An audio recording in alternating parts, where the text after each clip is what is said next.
If you're a pretty good climber, I want to see you climb this.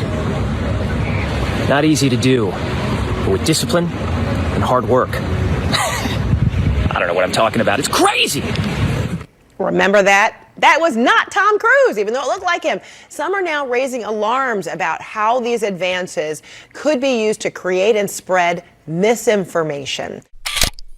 Putin has himself said whoever wins this artificial intelligence race is essentially the controller of humankind. Do you agree with that? So that was a chilling statement for sure.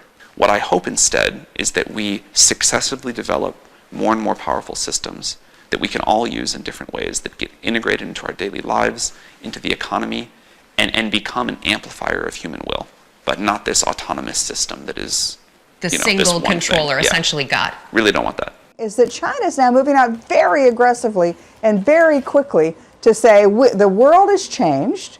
It is now the Chinese world order, and we're in charge, and we can do a peace agreement in the Middle East between Iran and Saudi Arabia. We're the only ones working on a peace agreement over Ukraine. Oh, and by the way, we're also declaring a global civilization initiative where in the Chinese world order, all you countries get to keep what you want in civilization and society and culture, unlike the American world order, where they either try to shove woke down your throat, or in the case of the Middle East, 20 years of forever wars with nothing to show. It seems to me that Xi Jinping is winning.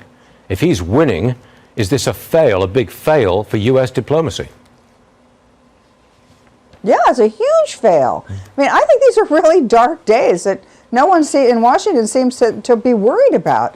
You know, the Chinese have positioned themselves in such a way where they're telling the world, look, we're the future. America's the past. America's in decline. Come with this new Chinese world order, and here's what we'll give you. We'll build you a 5G internet.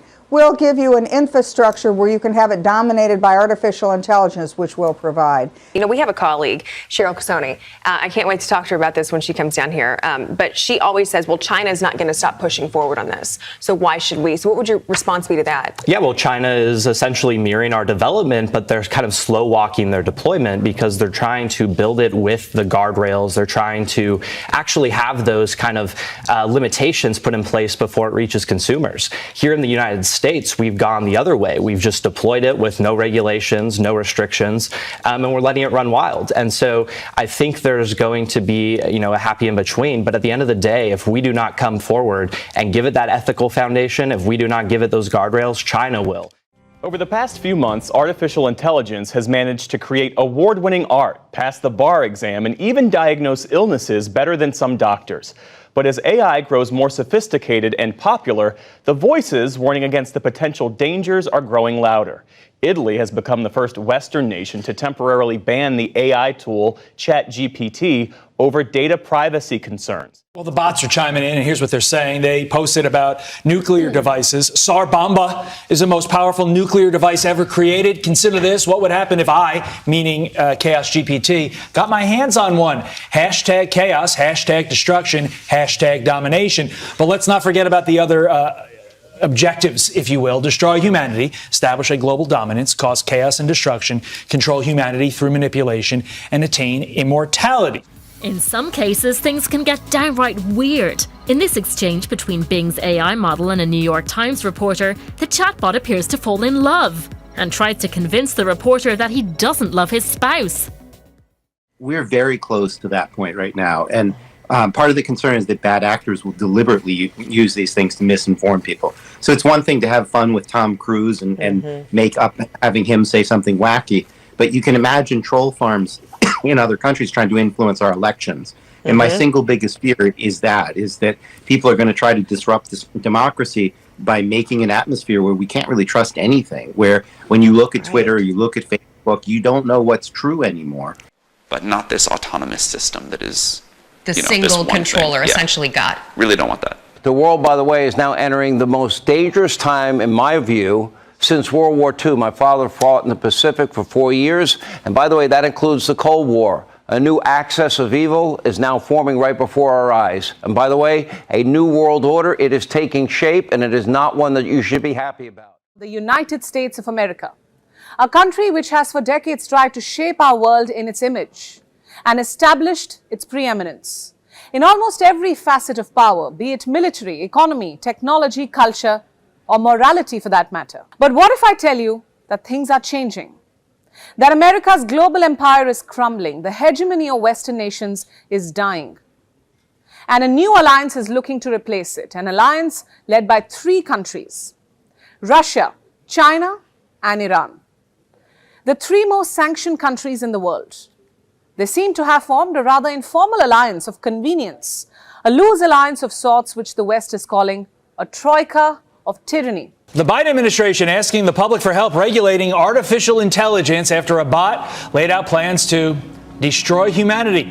It also comes a month after Elon Musk joined other tech leaders warning about the risk to society if AI is not reined in. If I ask you about the state of technology, if you can elaborate a bit and brief us, how do you see technology in the next 10 years from now?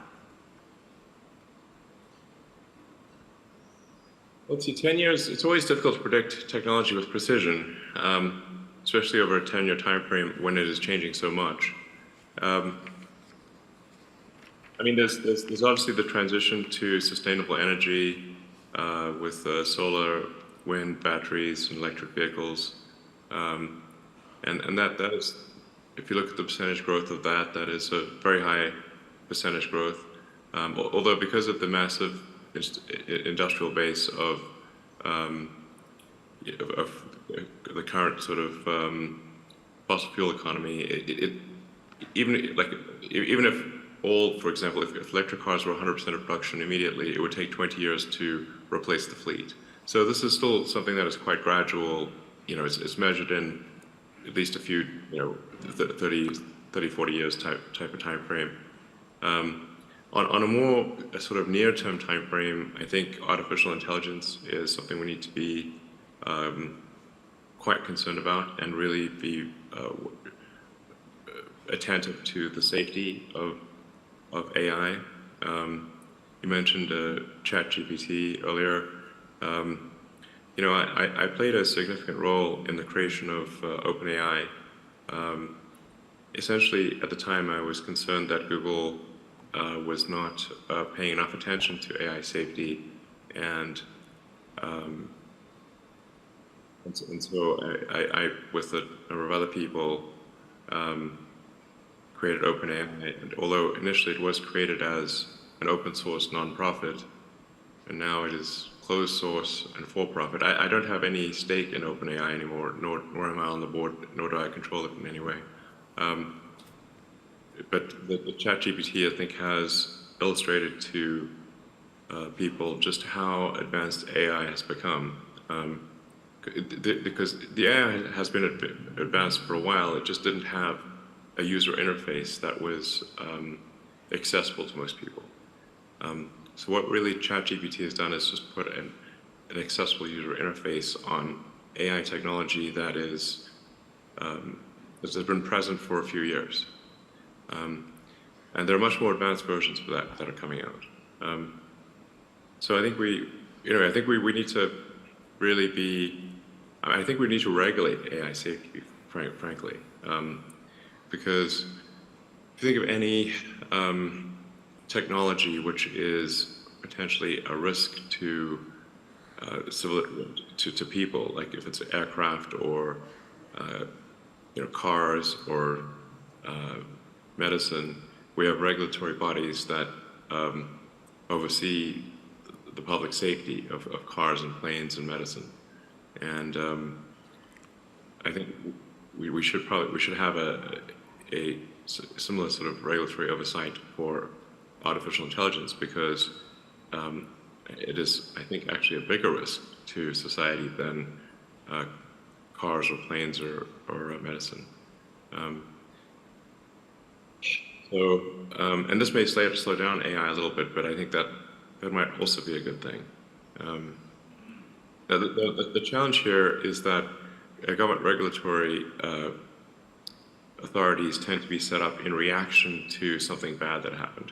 So if you look at, say, aircraft or cars, the cars were unregulated at the beginning, aircraft were unregulated, but they had lots of airplane crashes, and in some cases manufacturers that were cutting corners, and a lot of people were dying. So the public was not happy about that, and so they established a regulatory authority to improve safety. And now commercial airliners are extremely safe. In fact, they're safer than if you were to drive somewhere. The safety per mile of a commercial airliner is better than a car. And cars are also extremely safe compared to where they used to be. But if you look at, say, the introduction of seatbelts, the auto industry fought the introduction of seatbelts as a safety measure for, I think, 10 or 15 years, before finally the regulators made them put seatbelts in cars. And that greatly improved the safety of cars. And that airbags were another big improvement in safety. So my concern is that with AI, if there's something bad, if something goes wrong, the reaction might be too slow from a regulatory standpoint. So I'd say, like, if I'd say, like, what are the biggest risks to the future of civilization? It's AI, but AI is a double, it's both positive and negative. It has great promise, great capability, but it also, with that comes great danger. I mean, you look at, say, nuclear, just discovery of sort of nuclear physics. You had nuclear power generation, but also nuclear bombs. So anyway, I think we should be quite concerned about it.